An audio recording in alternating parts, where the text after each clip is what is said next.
A storm rolled in low, dragging black clouds across the plains like torn canvas. Thunder grumbled deep in the belly of the sky. Inside the saloon, lamps sputtered, shadows jumping against warped pine walls. Cards slapped, dice rattled, whiskey burned throats, until the door creaked open. She stood there, thin as a fence post, dress frayed, sleeves torn ragged, dust smeared across her cheeks, blood dried at her lip. She stepped onto the floorboards like a ghost pulled from the wind. Her voice barely carried, but it cut sharper than a knife. "I ain't worth $1." The room froze. Poker chips hung midair. Glasses trembled in calloused hands. Men stared like they'd seen death itself whisper through her mouth. She looked no older than 20, but her eyes, God help us, her eyes were graveyards. From the corner, Eli Granger rose, a rancher carved out of silence. He'd buried his wife to fever, his boy to lead. Folks swore his heart was buried beside them. Yet that girl's words, raw, broken, struck something deeper than bone. The crowd shifted, laughter cracked nervous and mean. "Ruined," one spat. "A burden," another sneered. She said it again, voice trembling but fierce, daring anyone to answer. "Not worth $1." Eli set his whiskey down, hard. The glass cracked like a pistol shot. His words rolled low, steady as church bells. "Then I'll pay more." The saloon gasped. Nobody bought shame in daylight. Not here, not in a town that fed on whispers sharper than bullets. Her eyes widened, torn between fear and hope. Eli's hand hovered at his belt, not for iron, but for his last silver coin. The question hung heavy as thunder outside. Was this madness or mercy?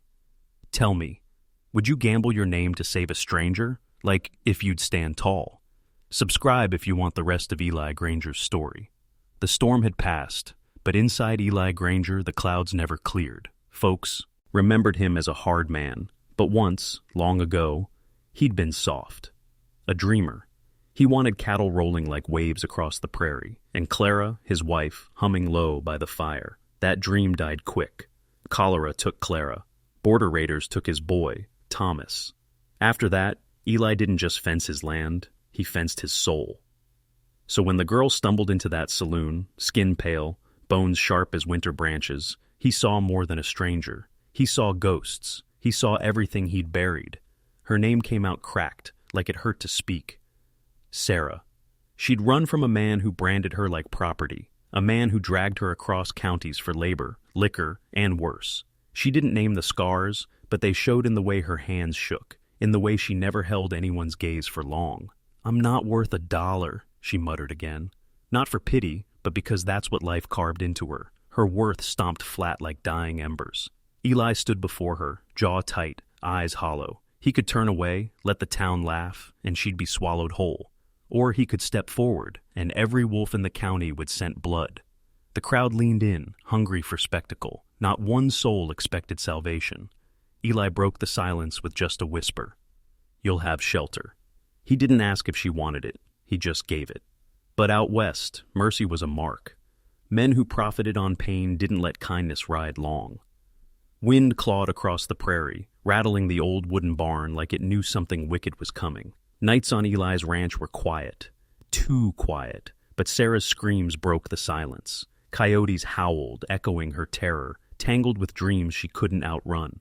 Days she moved like a shadow, tending the garden, mending worn shirts, but every knock on the door made her flinch. Eli noticed. He never asked, never pressed. He left meals steaming on the porch, gave space, gave time.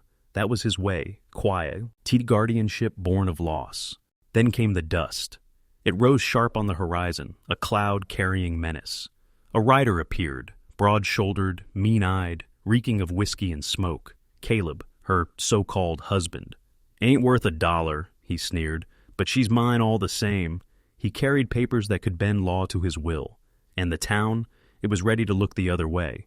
Coins spoke louder than justice, and Caleb had plenty. Eli had grief, a few fences, and grit, nothing else. Sarah's voice trembled. "He'll kill you, Eli. Please don't fight."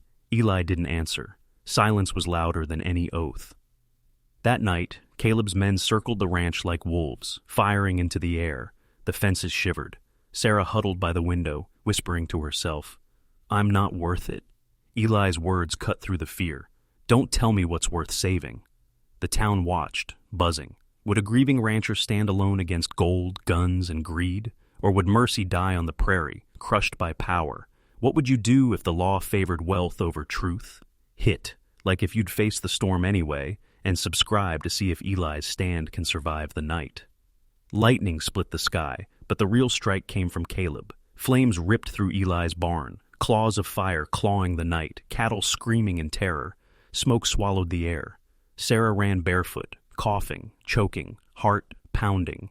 Eli's hands were steady on the rifle, eyes hotter than the blaze. Rage he'd buried for years boiled up, molten and unstoppable.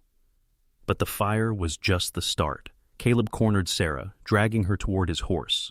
"Told you," he hissed, voice sour as whiskey. "You ain't worth a damn thing without me." She fought, nails scraping his leather, but his fist landed hard. She crumpled. Eli moved like a storm breaking. One shot, two, men dropped, scattering like startled wolves. Caleb didn't flinch, smirked, knew the law would bend for him. The sheriff finally arrived, deputies in tow. Flames licked half the ranch, and instead of Caleb cuffed, they shackled Eli. "Disturbing the peace," they said, "for daring to fight gold and cruelty with nothing but grit." Sarah knelt by the smoldering ruins, blood on her lips, choking screams into the smoke. "Eli," he nodded once, calm, quiet as a man who had already lost it all. "Don't break," he whispered. The fire painted the night orange, but the real blaze was in her chest. Fear, fury, and something fierce she couldn't name. He had fought for her, against all of it. Sunlight cut through the courtroom windows like blades, dust motes swirling in golden streaks. The trial moved fast, rigged before the first word was spoken.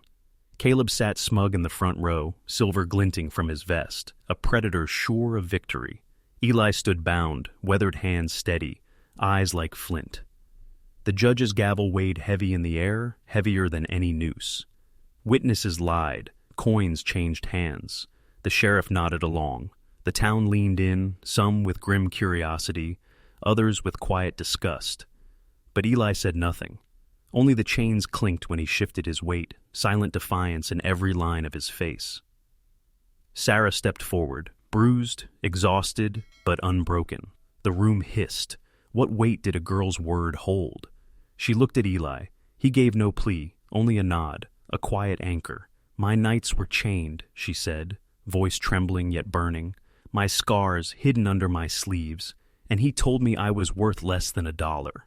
She spoke not just for herself, but for every soul swallowed by silence, every story the town had ignored. Eyes lowered, fists clenched, whispers crawling like wildfire. Caleb's smirk faltered. He shouted over her, but Eli's glare cut him cold, pinning him silent.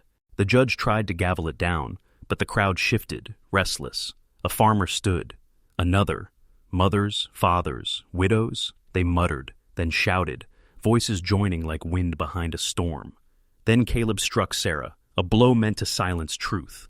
Rage snapped Eli's chains. With brute will, he surged forward, tackling Caleb. The room erupted. Fists, fury, and the smell of sweat and blood mixing with dust. The sheriff reached for his gun, but found himself frozen under half the town's fury.